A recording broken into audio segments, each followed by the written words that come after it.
محترم ناظرین و سامعین، ابو حسان کی طرف سے آپ تمام ناظرین کو السلام علیکم ورحمۃ اللہ وبرکاتہ۔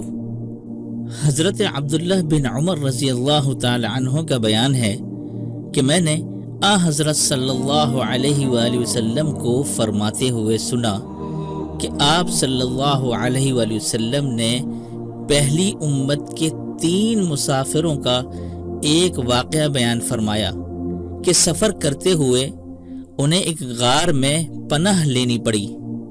جب یہ لوگ غار میں داخل ہو گئے تو پہاڑ سے ایک چٹان گری اور غار کا منہ بند ہو گیا۔ یہ تینوں اس میں اس طرح بند ہو گئے کہ نجات کی کوئی شکل باقی نہ رہی۔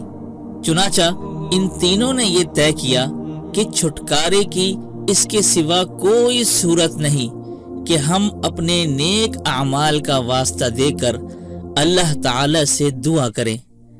چنانچہ انہوں نے ایسا ہی کیا۔ ان میں سے ایک شخص نے یہ دعا کی، اے اللہ، میرے ماں باپ بوڑھے اور ضعیف تھے، ان سے پہلے میں اپنے بچوں کو دودھ نہیں پلاتا تھا۔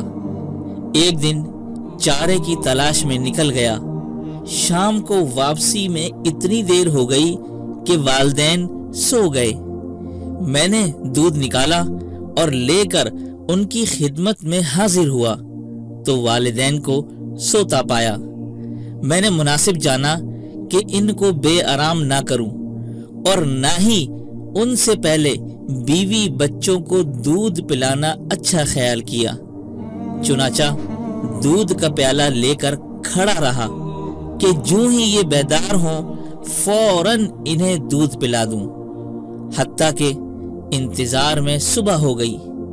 جب وہ جاگے تو انہیں دودھ پلایا۔ اے اللہ، میں نے یہ کام تیری خوشنودی کے لیے کیا تھا، تو اس پتھر کو غار کے منہ سے ہٹا دے اور اس ناگہانی مصیبت سے نجات دے۔ چنانچہ پتھر تھوڑا سا ہٹ گیا۔ اس کے بعد باقی 2 مسافروں کی باری آئی اور انہوں نے بھی اپنے اپنے نیک کاموں کا واسطہ دے کر دعا کی اور غار کا منہ کھل گیا۔ بخاری اور مسلم۔ والدین کی نافرمانی صلہ رحمی کے خلاف اور سراسر قطع رحمی ہے۔ نبی کریم صلی اللہ علیہ وآلہ وسلم نے فرمایا کہ قطع رحمی کرنے والا جلد سزا پا لیتا ہے۔